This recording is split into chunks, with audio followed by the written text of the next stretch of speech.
Hello guys, welcome to Adventric. और आज हम लेके आ गए हैं पाइथन का डे 1, जिसमें आज हम पढ़ने वाले हैं रिवीजन ऑफ पाइथन का लेक्चर नंबर 2।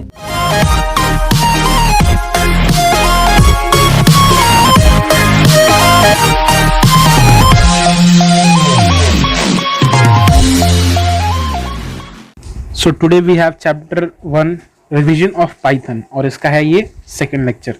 तो सेकंड लेक्चर में हम क्या पढ़ेंगे, जो भी कुछ हमने इससे पहले वाले लेक्चर में पढ़ा था उसमें कुछ चीज़ें रह गई थी, बस उसी को आज हम कंप्लीट करने वाले हैं। तो चलिए देखते हैं क्या क्या चीज़ें रही थी। सो हमारे पास है ऑपरेटर्स। ऑपरेटर्स क्या होते हैं कि operators are basically special symbols in Python. इसका मतलब ये हुआ कि कुछ स्पेशल टाइप के सिंबल्स होते हैं हमारे पास पाइथन में, जो कि कुछ स्पेसिफिक वर्क के लिए हैं, या फिर आप कह सकते हो किसी भी अरिथमेटिक या फिर मैथमेटिकल ऑपरेशन के लिए इसको यूज़ किया जाता है। जैसे कि हम देखें तो इसमें क्या है, किसी भी जैसे दो वेरिएबल को आपको ऐड करना है तो आप उसमें प्लस का सिंबल दोगे, फिर अगर उसको माइनस करना है माइनस का दोगे। सिमिलरली मल्टीप्लाई है, डिवाइड है, और ये परसेंटेज का जो साइन है वो बेसिकली यहाँ पे है मॉड्यूलस। मॉड्यूलस का मतलब होता है कि आप x में और y में कुछ वैल्यू रखो और उनको डिवाइड करके जो भी रिमाइंडर बचेगा वही हमें मिल जाएगा मॉड्यूलस में। सेकंड हमारे पास फ्लोर डिवीजन, या फिर जिसको डबल डिवीजन भी बोलते हैं। ये जो है इसमें हमें क्वोशेंट मिलता है। जैसे कि अगर हम x और y को डिवाइड करें तो उसका जो क्वोशेंट होगा वो हमें इसमें मिलने वाला है। उसके बाद लास्ट में आता है एक्सपोनेंट। एक्सपोनेंट के लिए हम क्या करते हैं, मल्टीप्लाई वाले साइन को 2 बार लिख देते हैं।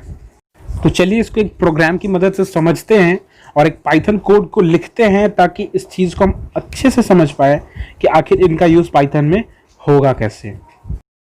यहाँ पे मैंने क्या किया कि एग्जाम्पल के तौर पे मैंने ले लिया x की वैल्यू को 5, y की वैल्यू को 4, और मैंने कहा print x plus y is equals to. ध्यान से देखो, मैंने ये जो चीज़ लिखी है यहाँ पे x plus y is equals to, इसको मैंने इन्वर्टेड कॉमा में लिखा है। इसका मतलब क्या है कि ये एक स्ट्रिंग की तरह वहाँ पे सिंपली सेम चीज़ यहाँ पे जाके प्रिंट हो जाएगा। नेक्स्ट में मैंने दिया कॉमा। कॉमा का मतलब साथ ही साथ उसी लाइन में इसको भी प्रिंट करो। किसको?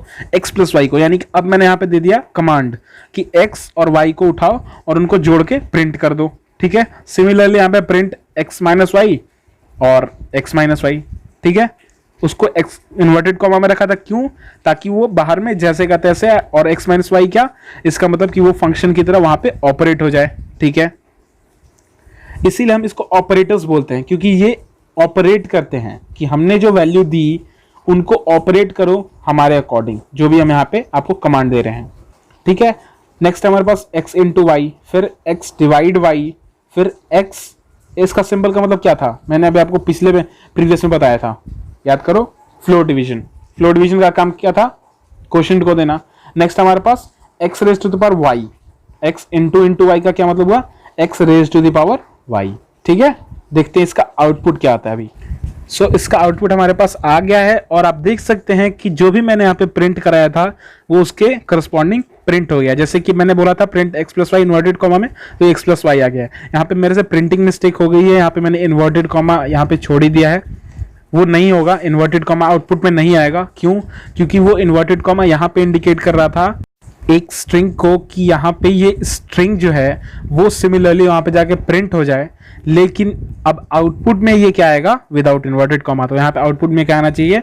x plus y is equals to 9। ये कॉमा भी नहीं आएगा। मैं भी आपको करके दिखाऊंगा ये पाइथन में। शायद से आज मैं आपको पहली बार पाइथन के दर्शन कराऊं कि कैसे काम करता है पाइथन, और हम आप पे कोड कैसे लिखते हैं और उसका आउटपुट कैसे निकालते हैं।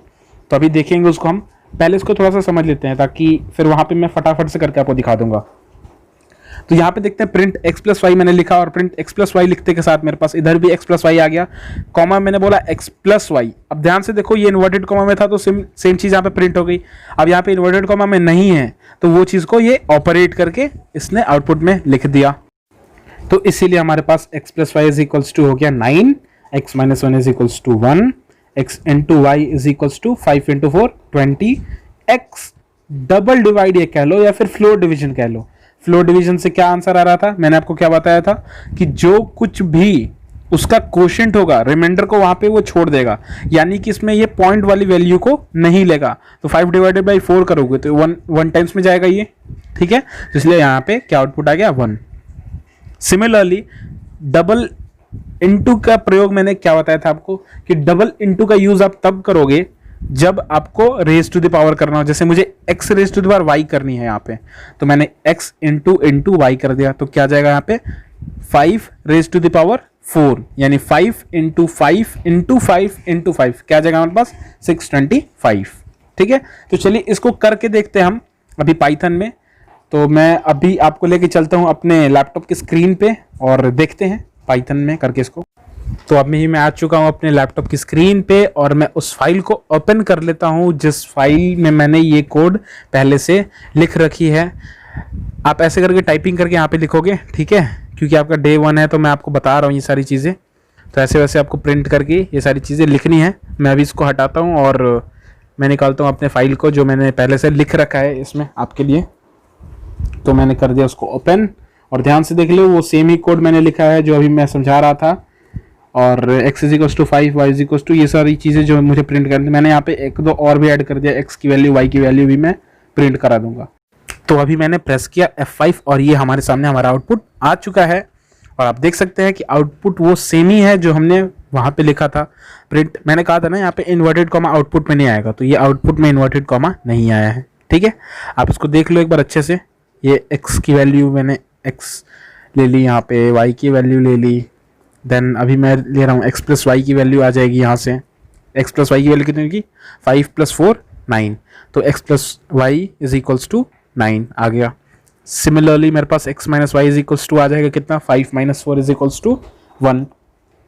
इसी तरह से मैं नेक्स्ट प्रिंट कराऊंगा x × y, तो x × y मेरा कितना हो गया 20। देन इसी तरह से मैं similarly x divided by y करूंगा तो कितना आएगा वो ये 1.25। ध्यान दे यहाँ पे आ रहा है लेकिन फ्लोर डिवीजन में 0.1 नहीं आएगा। नेक्स्ट हमारे पास डबल डिवाइड या फिर फ्लोर डिवीजन, ये देख लो यहाँ पे पॉइंट वाली वैल्यू को इसने नेग्लेक्ट कर दिया। और इसी के साथ बढ़ते हैं पावर वाले पे। तो पावर रेज करेंगे कैसे, 5 रेज टू द पावर 4 होगा ना यहाँ पे, तो x इंटू y मैंने किया, यानी कि यहाँ पे पावर रेज करना चाहता हूँ मैं और ये पावर रेज हो जाएगा। और पावर रेज हो के आंसर क्या आएगा मेरा 625। तो मैंने यहाँ पे किया पावर रेज और इसका आउटपुट आ गया 625। सिमिलरली मैं अब इसका परसेंटेज पता है परसेंटेज का होता है, यहाँ पे परसेंटेज मत समझ लेना, मैंने आपको पहले अभी बताया था कि जो रिमाइंडर बचेगा उसका वो रिमाइंडर को देगा। तो चलिए इसको ऑपरेट करके देखते हैं क्या था आउटपुट। तो प्रिंट x परसेंटेज, या फिर इसको मॉड्यूलस बोलोगे आप, ठीक है, परसेंटेज नहीं, x modulus y comma x modulus y। ये x मॉड्यूलस y पहले वाला क्या था इन्वर्टेड कॉमा में, तो सिमिलरली ये देख लो प्रिंट है x मॉड्यूलस y और उसके बाद 1 प्रिंट हुआ। 1 क्यों हुआ, क्योंकि अब मैंने उसको ऑपरेट करने के लिए कमांड दी हुई है यहाँ पे, ठीक है, तो इसलिए ये 1 प्रिंट हो गया। और मैं लास्ट में प्रिंट करा देता हूँ अपनी मर्जी से कि होप कि आप सबको समझ आ गया होगा, होप कि आप सब सीख गए होंगे। सो अरिथमेटिकल ऑपरेटर्स में इतना ही था। अब हम नेक्स्ट बढ़ते हैं ऑपरेटर्स के सब टॉपिक नंबर 2 पे, वो है रिलेशनल ऑपरेटर। रिलेशनल ऑपरेटर्स को हम एक और नाम से भी जानते हैं जिसका नाम है कंपैरिजन ऑपरेटर्स। ये नाम से ही क्लियर हो गया होगा कि ये दो चीज़ों को कंपेयर करने के काम में आती है। जैसे कि हम बोलें कि A क्या B से बड़ा है, तो ये हमने क्या किया, दोनों को कंपेयर किया। सो अगर इसी को हमें अगर पाइथन कोड में लिखना हो तो हम कैसे लिखेंगे, if A is greater than B, ठीक है। तो ऐसे हम इसके लिए सिंपल यूज करते हैं x is greater than y, x is less than y, ये लेस देन के लिए था, ठीक है। x इज इक्वल्स टू, ध्यान दे हम कभी भी यहाँ पे अगर यूज करेंगे तो डबल इक्वल्स टू यूज करेंगे, ठीक है। इसका मतलब कंपैरिजन के लिए अगर हमें उसकी वैल्यू को, जैसे कि हम प्रीवियसली देख रहे थे x की वैल्यू हम 5 ले रहे थे, y की वैल्यू 4 या फिर कुछ भी ले रहे थे, हमने क्या किया था कि उसको इन्फोर्स किया था कि x की वैल्यू को क्या कर दो 5 कर दो, y की वैल्यू को क्या कर दो 5 कर दो। लेकिन अगर हम यहाँ पे डबल इक्वल्स टू लगाते, इसका मतलब क्या है कि हम कंपेयर करना चाहते हैं कि क्या ये है, मतलब हम पूछ रहे हैं, हम ऐसा नहीं कह रहे कि x की वैल्यू को y कर दो। अगर यहीं पे x is equals to y रहता है तो क्या कहते हैं हम कि x की वैल्यू को वो वैल्यू कर दो जो y की वैल्यू है, ठीक है, समझ रहे बात को, ठीक है। Then next we have not equals to, तो नॉट इक्वल्स टू के लिए हम उसके करस्पॉन्डिंग वाले सिंबल को यूज करेंगे, ठीक है। ग्रेटर देन इक्वल्स टू के लिए क्या लगाएंगे, पहले ग्रेटर देन का साइन लगाएंगे फिर इक्वल्स टू का साइन लगाएंगे। सिमिलरली लेस देन के लिए भी हम यही काम करेंगे, पहले लेस देन का साइन लगा के फिर इक्वल्स टू का साइन लगाएंगे। So this was all about today's lecture, और नेक्स्ट लेक्चर से हम कोशिश करेंगे कि डे 2 की वीडियो बना दें। देखते हैं अगर कुछ छूटा हो तो पहले उसको बताने की कोशिश करेंगे, देन डे 2 की वीडियो भी जल्दी आएगी। और हाँ, अगर आपने डे 1 का पार्ट 1 एंड डे 0 वाली वीडियो अगर नहीं देखी तो इस आई बटन पे क्लिक करके अभी उसको देख लें, एंड डिस्क्रिप्शन में भी उसका लिंक मिल जाएगा, आप वहाँ से भी देख सकते हैं। तब तक के लिए पढ़ाई करते रहें, बेस्ट ऑफ लक।